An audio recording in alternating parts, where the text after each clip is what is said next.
তারা বিবাহিত রাজিও হয়েছে, কাবিননামায় সাইনও করেছে, কিন্তু পদ্ধতি বা প্রকল্প প্রস্তাব যেটা 1 নম্বর রয়েছে সেখানেও আবার কিছু বিপত্তি বাদিয়েছে কনসেনসাস কমিশন।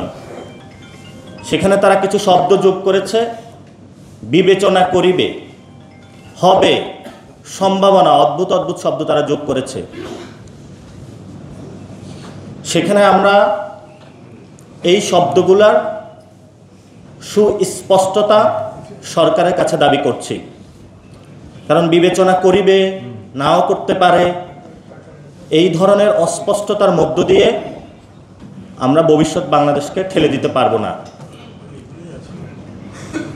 আরেকটি বিষয় যেটা এসেছে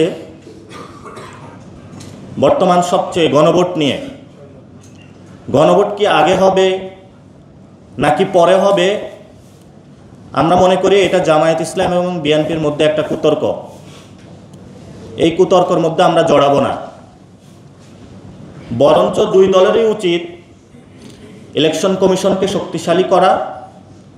কারণ আমরা বারবার বলছি, এই ইলেকশন কমিশনের যে কমিশনারগণ রয়েছেন, কয়েকটি দল মিলিটারি থেকে ভাগ করে নেওয়া হয়েছে।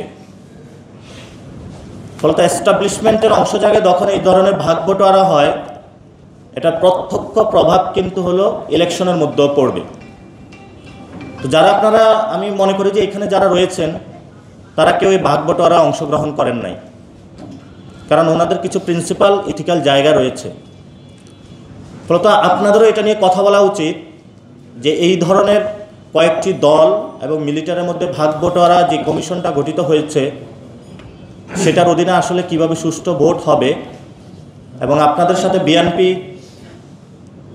খুব ভালো সম্পর্ক রয়েছে, আপনারাও তাদেরকে এই বিষয়গুলো বলুন যে আমরা কিভাবে সুন্দর সুষ্ঠু ভোট বাংলাদেশে উপহার দেওয়ার জন্য একটি স্বাধীন ইলেকশন কমিশন কিভাবে গঠন করতে পারি।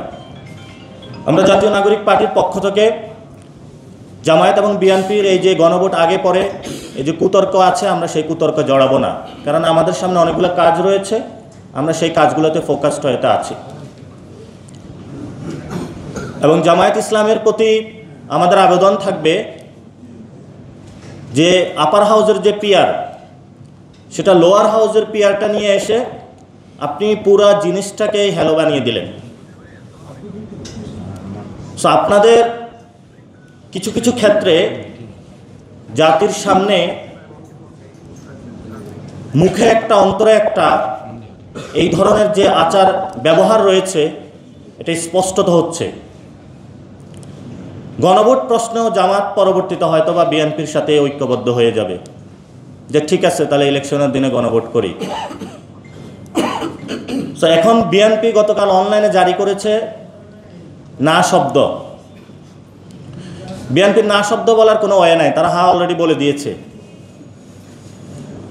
তারা বিবাহিত রাজিও হয়েছে, কাবিননামায় সাইনও করেছে, এখন তাদের না বলার কোনো অপশন নাই।